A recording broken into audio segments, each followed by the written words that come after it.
I'm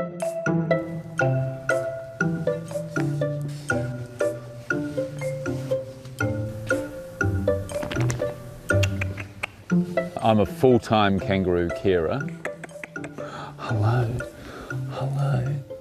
My name's Chris Barns, but for about the last 15 years people call me Brolga. If you don't know what a Brolga is, it's a tall, skinny bird with long legs. I come over to the sanctuary as soon as the sun's come up. The kangaroo sanctuary here in Alice Springs is something I set up about 10 years ago to be a safe place for kangaroos.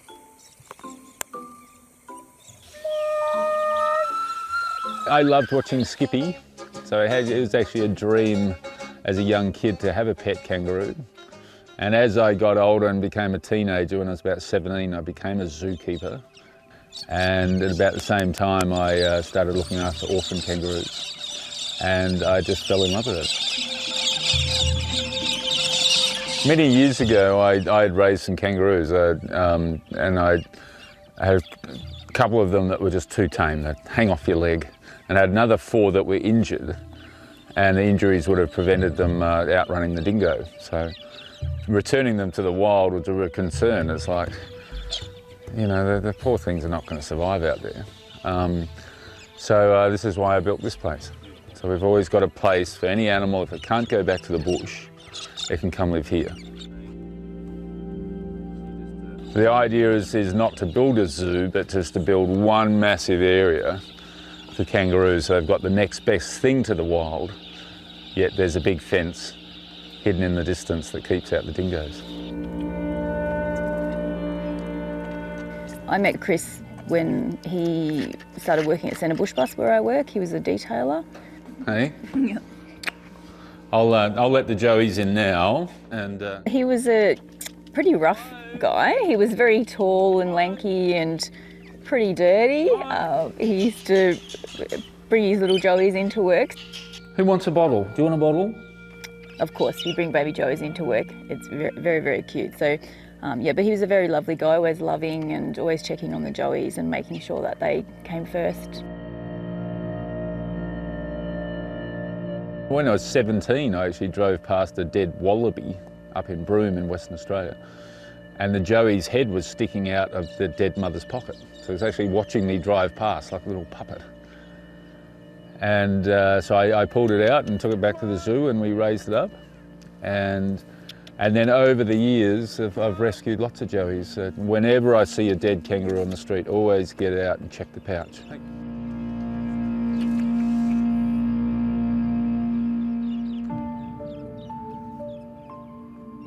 I rescued Roger from roadkill, so he was a little Joey who was just starting to get a bit of hair.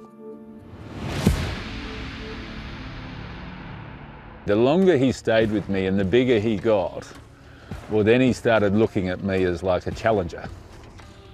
So when kangaroos fight each other, they actually stand up in an upright posture like a human and do their kickboxing.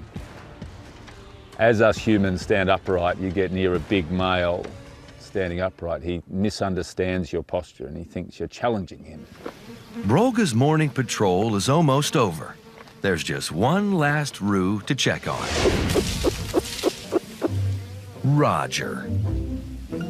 I was always nervous being chased by a big 7-foot male kangaroo that's 90 kilos and built like Arnold Schwarzenegger. Roger just became massively famous on the internet. People from all over the world loved Roger. He just became this icon to a lot of people. This is where Roger's laid to rest.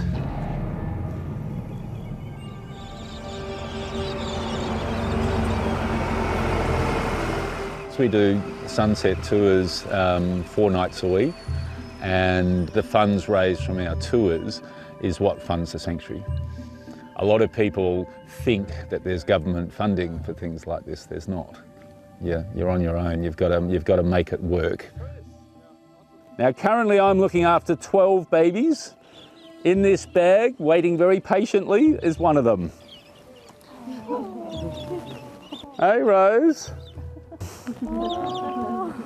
What do you think I had in here, my iPhone or something? I think people should support this work over here. He's doing an amazing job. It is a very, very huge thing that he has established over the years. Come over here and have a baby and cuddle her. My soul is just like happy. I want to cry out of happiness, to be honest. It's hard to like not keep patting them. And don't move the bottle. It's amazing what he does. I'm gonna register to be a kangaroo mum. I want to do my best I can to help. We often joke that our animals come first, so we say Harry, Harriet's number 1, Chester's number 2, we go down the list. We each know that we're about number 50 on the list with each other, so. I've got a real love for the animal. It's a strong part of me. It's a big part of me, the kangaroo. Maybe I was a kangaroo in a former life. I don't know, but there's something about it. Watching it bound through the bush there's something special. To me, this is the real Australia. The city is not Australia, to me. The red dirt and the blue sky, that's the real Australia.